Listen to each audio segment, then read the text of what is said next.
தனியரசு, இன்றைய நூல் வெளியீட்டு விழா, இந்த நூல் வெளியீட்டு விழாவை ஒட்டி திருமா கொடுத்திருக்கக்கூடிய விளக்கம், தற்பொழுது ஆதவர்ஜுனா பேசியிருக்கக்கூடியது, இங்க அமர்வுல பேசக்கூடியது, எல்லாவற்றையும் எப்படி பார்க்கிறீங்க? இல்ல இப்ப ஆதவ பொறுத்த வரைக்குமா, இப்ப இன்னைக்கு இந்த நூல் வெளியீட்டு விழாவில் நம்ம ஏதாவது ஒரு ஒரு முதிர்ச்சியான கருத்துக்களை பதிவு செய்வார்னு பார்த்தோம். அந்த அந்த நூல் வெளியீட்டு விழா உலகத்தின் அறிவுலகத்தினுடைய ஆசான் சட்ட மாமேதை அண்ணல் அம்பேத்கர் அவருடைய நூல் வெளியீட்டு விழாவில் அம்பேத்கர் ஐயாவுடைய எந்த தத்துவத்தை அல்லது அவருடைய குறிக்கோளை அல்லது அவருடைய வாழ்க்கை சூழலில் அவர் சந்தித்த இந்திய சமூகம், அந்த சமூகத்தினுடைய விடுதலை, உலக அரசியல், இவைகளெல்லாம் பகுத்து தான் அந்த நூல் அவருடைய வாழ்க்கை இருந்தது. அதுதான் அவர் கட்டி அமைச்ச அந்த அரசியல் சாசனம் உள்ளிட்ட பல ஒடுக்கப்பட்ட சமூகத்திற்கான வீழ்ச்சி அதெல்லாம் பார்த்தோம். ஆனா அதை வச்சுதான் நீங்க உள்ளூர் அரசியலை பேசி ஒரு சாதாரண கிராமப்புறத்தில் இருக்கக்கூடிய ஒரு யதார்த்த அரசியலை அதை வச்சு நான் பேசினதை பார்த்தேன். அதுல உள்நோக்கு இருந்துச்சு. ஏன்னா விடுதலை சிறுத்தைகளினுடைய தத்துவம், கோட்பாடு, லட்சியம், இந்த அரசியலை இன்னும் ஆதவர்ஜுனா உள்வாங்கவே இல்லை. விடுதலை சிறுத்தைகளுடைய அரசியல் தான் உண்மையிலேயே புரட்சியாளர் அம்பேத்கர் அண்ணல் அம்பேத்கர் ஐயாவோட அரசியல். ஆனால் ஆதவர்ஜுனா பேசுவது அம்பேத்கர் ஐயாவுடைய அரசியல் அல்ல. அது அம்பேத்கர் ஐயாவுடைய அரசியலை அந்த அந்த கூர்மையை திசை மாற்றுவதற்கு அல்லது இந்த கோட்பாட்டு எதிரிகளுக்கு வலு சேர்க்கிற வகையில தமிழ்நாட்டில் இருக்கிற இந்த இந்தியா கூட்டணி அல்லது நம்முடைய பலசார்பற்ற முற்போக்கு கூட்டணி அவர் இந்த நூல் குறித்த புரிதலே இல்லாம நூலை வெளியிடுறாருங்கிறீங்களா? ஏதோ சும்மா சிறுபிள்ளைத்தனமாங்கிற மாதிரி சொல்றீங்களே, யதார்த்தமா பேசுறாரு அவரு அப்படின்னா, இதற்கென்று நூல் வெளியிடுவதற்கான உள் மதிப்பீடோட அதை பேசலங்கிறீங்களா? அவர் ஒரு அரசியல் கருத்தை தானே முன்வைக்கிறாரு. இல்ல, அதுதான் அந்த அரசியல். எந்த அரசியல் பாருங்க, குடும்ப அரசியல், திமுக அரசியல், அப்புறம் இந்த அதிமுக எடப்பாடியா பேசுற அரசியலுக்கு ஆதவர்ஜுனா பேசுற அரசியலுக்கு என்ன வேறுபாடு இருக்கு? விஜய் நேற்று நடிகர் தம்பி விஜய் பேசுற அரசியலுக்கு ஆதவர்ஜுனா பேசுற அரசியலுக்கு என்ன இருக்கு? அண்ணாமலையும் தமிழிசைக்காவும் பேசுற அரசியலுக்கு ஆதவர்ஜுனா பேசுற அரசியலுக்கு என்ன வேறுபாடு இருக்கு? ஆதவர்ஜுனா விடுதலை சிறுத்தைகளுடைய அந்த அந்த அதனுடைய அடிப்படை கொள்கையில் நோக்கமே என்னன்னு தெரியல. விடுதலை சிறுத்தைகள் உலகம் தழுவிய அரசியலை, அது இந்திய தேசிய யதார்த்த அரசியலை உருவாக்கி கொண்டு தமிழகத்தில் இருக்கிற ஒரு பிரத்யேக அரசியலை தந்தை பெரியாரும் பேரறிஞர் அண்ணாவும் அண்ணல் அம்பேத்கர் ஐயாவும் கட்டி காத்த சமூக சமத்துவத்தை நோக்கி நகர்த்துகிற ஒரு அறிவு சார்ந்த அரசியல். இங்க மூட நம்பிக்கைகளை தகர்த்தெறிந்து விட்டு மதத்தின் பெயரால் மக்களை முடக்குகிற அரசியலில் இருந்து இந்த சமூகத்தை வென்றெடுப்பதற்காக 100 ஆண்டுகளுக்கு மேலாக போராடுகிற ஒரு மகத்தான மண் தமிழ்நாடு. அதுல நம்ம அம்பேத்கர் ஐயாவை எடுத்துக்கொண்டோம். அவர் இப்ப வேங்கைகளை பற்றி எடப்பாடியே பேசாத வேங்கைகளை, இன்னும் அரசியல் எதிரிகளே பேசாத வேங்கைகளை பற்றி பேசுகிறார். வேங்கைகளை பற்றி திருமாவுக்கு தெரியாதது, அல்லது விடுதலை சிறுத்தைகளுக்கு தெரியாதது, அல்லது இன்னவர தலித் இயக்கங்களுக்கு தெரியாததை ஆதவர்ஜுனா புதுசா தனியரசு இதெல்லாம் பேசுறதுனால நான் திருமாவுடைய அறிக்கையிலிருந்து 4வது பக்கத்துல ஒரு வரி வருது. விஜய் போதும், திருமா தேவையில்லை என்கிற முடிவை அந்த பதிப்பகம் எடுத்துச்சு இல்லையா? அது எப்படி எடுக்க முடிந்தது, அதற்கு என்ன காரணமாக இருக்க முடியும் என்று எவரும் அலசவில்லை அப்படின்னு ஒரு வார்த்தை வருது, ஒரு வரி வருது. அதை எப்படி பார்க்குறீங்க? என்ன எல்லாரும் கேள்வி கேட்குறீங்க, நான் இந்த இதுல இருந்து இந்தந்த இதுல வரேன்றது தான் அந்த 8 பக்க அறிக்கையில சொல்றாரு. அங்க யாருமே கேள்வி கேட்க மாட்டேங்கிறீங்களே அப்படின்றார். இப்ப சிந்தனை செல்வன் அதை தான் சொன்னார், இந்த கேள்வியை அங்கே நோக்கி எழுப்ப வேண்டும்ன்றார்ல, அந்த புள்ளியில உங்களுடைய பார்வை என்ன?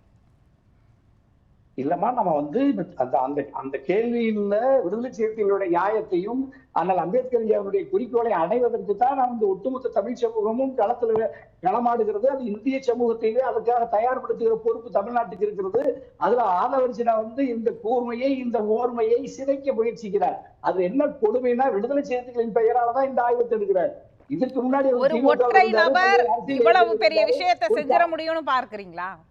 அல்ல இல்ல, அதாவது விடுதலை சிறுத்தைகள் உறுப்பினரா இருப்பதற்கே ஆதவர்ஜுனாவுக்கு தகுதி இருக்கிறாங்கிறத பத்தி விடுதலை சிறுத்தைகளுக்கே தெரியும். ஆனா அதுல என்ன காரணத்துக்காகவும் அவங்க அப்படி அந்த பயணத்தை தொடர விரும்புறாங்கன்னு தெரியல.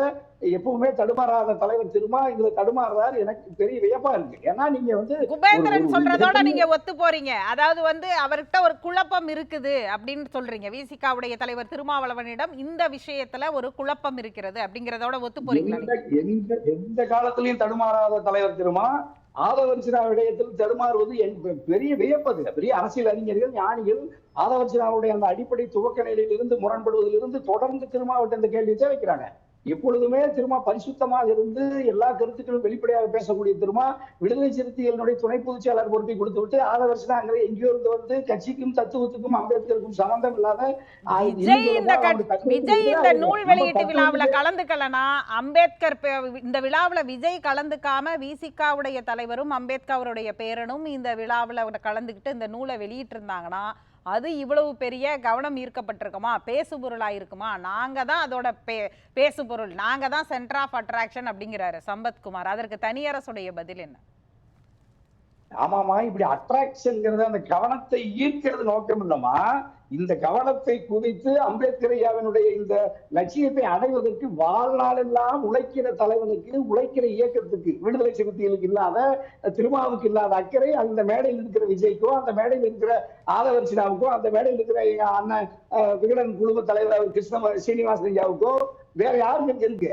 அதனால நீங்க இந்தியாவில அம்பேத்கரியாவுடைய கருத்தியலை இந்தியாவிற்கு 140 கோடி மக்களுக்கு எடுத்து செல்கிற ஒரு கருத்தியல் இயக்க விடுதலை சிறுத்தைகள். ஆனா அந்த கருத்தியலை அந்த சிந்தனையை சிதைப்பதற்கு ஆதவர்ஷனாவை போன்றவர்கள் ஊடுருவி அதை சிதைக்கவோ அல்லது இதை தடுமாற செய்யவோ முயற்சிக்கிறார்கள் என்றதான் பெரிய கவலைக்குரியது. ஆகவே நம்ம விடுதலை சிறுத்தைகள் ஆதவர்ஷனாவின் இடத்தில் மக்கள் எச்சரிக்கையா இருக்கணும், கவனமா இருக்கணும். இல்ல அப்ப இதற்கு எல்லாத்துக்கும் காரணம் ஆதவர்ஷனான்னு தனியரசு பார்த்தா அந்த அறிக்கையில ஒரு இது இருக்கு, ஆதவர்ஜுனாதான் என்னை கட்டுப்படுத்துகிறார்னு சொல்லப்படுகிற விமர்சனத்தை வைத்து கொண்டா நான் அப்படின்னா அந்த விழாவுக்கு போயிருக்கணும்ல அப்படின்னு கேக்குறாருல. அதுதான் நான் ஒண்ணுமே நம்ம தவறு சொல்லல. விடுதலை சிறுத்தைகள் ஆதவர்ஜுனாவின் கருத்தை ஏற்றுக்கொண்டு இப்ப இந்த நாங்க கூட்டணி ஆட்சி விஜய் அழைச்சிட்டாரு அல்லது எடப்பாடிக்கு அப்படி ஒரு எண்ணம் இருக்கு, நம்ம எல்லாம் கலந்து பேசி செய்யலாம், வெளிப்படையா திரும்ப முடிவெடுத்து வெளியே போயிருக்கணும். அல்லது வெளியே போகலைன்னா நமக்கு உறுதியை இந்த கூட்டணியில் இருக்கணும். அதுதான் இது. இந்த ரெண்டுல எதையும் முடிவெடுக்க முடியாம தடுமாறுவதுதான் இப்ப திருமாவுக்கு இருக்கிற சிக்கல், விடுதலை சிறுத்தைகளுக்கு இருக்கிற சிக்கல். இந்த சிக்கலை திட்டமிட்டே ஒரு கூட்டம் உருவாக்குறது, அந்த கூட்டம் எங்களுடைய கூட்டணியை சிதைக்க முயற்சிக்கிறது அப்படின்னு திருமாவே சொல்றேன். நீங்க கள அரசியல்ல இருக்கக்கூடியவர், சட்டமன்ற உறுப்பினரா தேர்வு செய்யப்பட்டு சட்டமன்ற உறுப்பினரா இருந்தவர், இன்னைக்கு களத்துல பல போராட்டங்களை நடத்தக்கூடியவர். நீங்க சொல்லுங்க, அதாவது ஒரு புத்தக வெளியீட்டு விழா கூட்டணியை மாற்றிவிடும் அல்லது ஒரு கூட்டணியை தீர்மானிக்கக்கூடிய சக்தியாக மாறிவிடும் அப்படிங்கிற அளவிற்கான ஒரு வல்லமை வாய்ந்ததாக இது இருக்கிறதா, இல்ல அது மிகைப்படுத்தப்பட்டு கொண்டே இருக்கிறதா? இது எது சரி?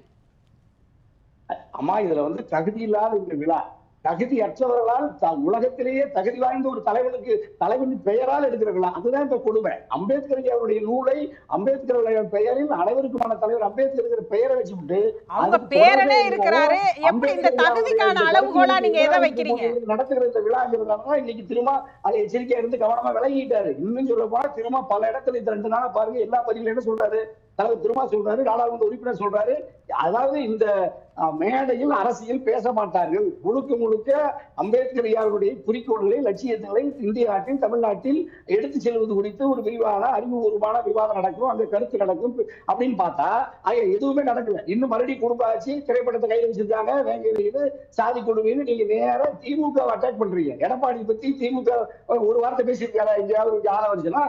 வேற ஏதாவது பாஜகவை பத்தி வெறும் மத பெரும்பான்மையினர் பாஜகவுடைய பெயரை சொல்றாரா? எங்க நீங்க பீகார்லயும் யோகி ஆதித்யநாத் நடத்துற பாஜக ஆட்சி நடக்கிற இடத்துல எல்லாம் சாதி கலவரம் இல்ல, அங்க மத கலவரம் இல்ல, அங்க சாதியின் பெயரால் அங்க அதிகாரத்தை கைப்பற்றுவது இல்லையா? முழுக்க முழுக்க சாதியின் பெயரால் மதத்தின் பெயரால் நடக்கிற நாட்டுல பாஜகவை கண்டிக்கிறதுக்கு பதிலா அண்ணல் அம்பேத்கர் பிறந்த மராட்டியத்திலேயே இன்னைக்கு பாஜக பட்டான்சிங்கிற உயர்சாதி பிராமணர் தான் முதலமைச்சரை நேற்று முடிச்சு இருக்காரு. எங்கிருந்து யாருக்கு அரசியல் கற்றுக் கொடுக்குறாரு? இந்த உள்ளீட்டு நுண்ண அரசியலை நீங்க முன்வைக்கும் பொழுது இந்த விழா நடத்தக்கூடிய இடம், இந்த விழாவை ஒருங்கிணைப்பவர்கள், இதற்கிடையே இங்கே சண்டை போட்டு கொண்டிருப்பவர்கள் அப்படிங்கிறதற்குள்ளேயும் சாதிய படிமானங்கள் இருக்கத்தானே செய்யுது. அதையும் நம்ம கணக்கில் கொள்ள வேண்டியதா இருக்கு இல்லையா? அந்த இடத்தில் தானே அவருடைய அறிக்கையுடைய கடைசி வரியை நான் இந்த கேள்வி எழுப்பினேன்.